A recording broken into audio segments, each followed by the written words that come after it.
Hello everyone, my name is Jake Sewell. Today I'll be talking about Chapter 2, Leadership and Followership, communication styles. I'll be discussing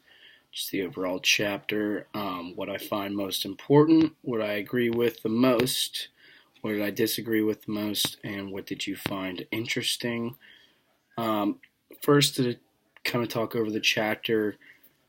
like we've kind of discussed here in the past in chapter one, there's many different leadership styles and techniques and many examples that I've listed in the past of what makes a good leader and what makes a bad leader. But also the communication styles and the followerships with that is incredibly important, and the way a leader communicates with their followers and the way he interacts or she interacts with their followers is kind of key to how successful or not successful they are. But out of the chapter, kind of what I found to be the most important is just the overall how a leader communicates and gets their message across. I find that kind of to be the most important factor of it. The thing I agree with the most is pretty much if kind of leaders that are more successful tend to communicate more precisely with their followers, keep them up to date, but kind of let them decide a lot of the outcomes and a lot of situations that pop up. Something that I disagreed with was kind of their emphasis on how much. I want to say, like, growing up, I had a football coach that was very, if the leadership style he was authoritarian, and they put a good amount of emphasis on authoritarian leadership styles not being that great, which I understand in some aspects with, if you want to relate it back to history with Hitler and Stalin and all that, yes, they're not too great. But in a lot of aspects, I think the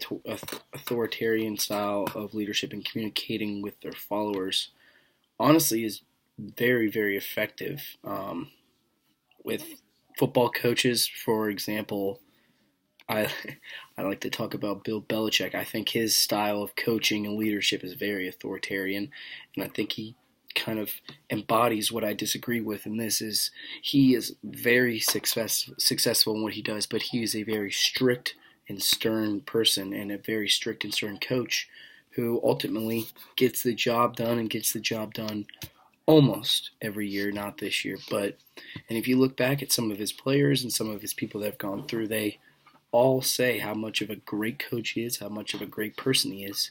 even though he at times wasn't the nicest of people. And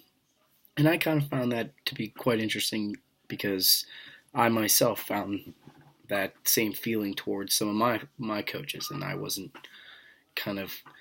all grateful for them at the time, but now I am just I couldn't thank them enough, to be quite honest with you, which is kind of crazy to think about. And lastly, it's something I found interesting, and pretty much of all the thing that popped out the most to me that I found was the most interesting was the fact that of all the leadership styles of everything they are, the one that popped out the most was the democratic leadership style and the way it communicates with it. I find it kind of interesting how that leadership style opens up to the followers and lets them to decide pretty much their route and how they want to go about things. Obviously, we have a leadership style like that here in the United States, and I think that is shown to be quite successful if you look at some of the other countries and some of the other styles that countries have adopted, authoritarian or the laissez-faire. Sometimes, laissez-faire can work, but overall, the democratic one I'd found kind of be the most interesting because it does let their followers choose what to do, and a lot of times, if you're a leader, you kind of want to make the decisions, but now that we're letting the followers make the decisions, it turns into be more happier followers that'll pretty much listen and guide us through some of these tough decisions that we have to make, and overall, it'll help us become a more successful leader and a more successful, per se, country. But that's all I have on Chapter 2. Thank you, and I look forward to talking again.